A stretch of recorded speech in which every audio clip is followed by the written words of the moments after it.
বন্ধুরা, কাজের সুবিধার্থে অনেক সময় আমাদের লম্বা একটি পেজে স্ক্রিনশট দিতে হয়। এই স্ক্রিনশটটি মোবাইল ফোনের মাধ্যমে কিভাবে দিবেন সেটি আমি আপনাদেরকে দেখাবো। এই জন্য যেই পেজটিতে আপনারা স্ক্রিনশট নেবেন সেটিকে প্রথমে সিলেক্ট করবেন।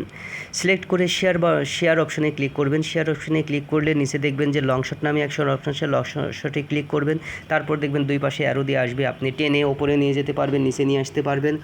তো যতটুকু অংশ আমার লাগবে সেই অংশটুকুকে আমি টেনে নিয়ে গিয়ে ততটুকু অংশকে আমি সিলেক্ট অবস্থায় রাখবো। তাহলে নিচের অংশটি টেনে দেই, উপরের অংশটি টেনে নিচে নিয়ে আসলাম। এরপরে ওপরের নিচের আবার স্ক্রল করে ওপরে নিয়ে গিয়ে নিচে আবার ড্র্যাগ করে নিয়ে আসলাম। এই যে অ্যারো ধরে আমি ড্র্যাগ করে নিয়ে আসতেছি, ঠিক আছে। তো বেশি চলে গেল, আমি উপরের নিচের অংশটুকুকে বাদ দিয়ে ধরে এই পর্যন্তকে সিলেক্ট করলাম। সিলেক্ট করে আমি এই যে স্ক্রিনশট বাটনে ক্লিক করে এখন সেভ বাটনে ক্লিক করব। এই যে সেভ বাটনে ক্লিক করলাম, এটি আমার ডাউনলোড হয়ে যাচ্ছে, ঠিক আছে। এভাবে লম্বা একটি পেজকে আমরা ডাউনলোড করতে পারি অনায়াসে। আমি আরেকটা দেখাচ্ছি আপনাদের, যেরকম এখানে সিলেক্ট করলাম, সিলেক্ট করে শেয়ার করে লং শটে করলাম।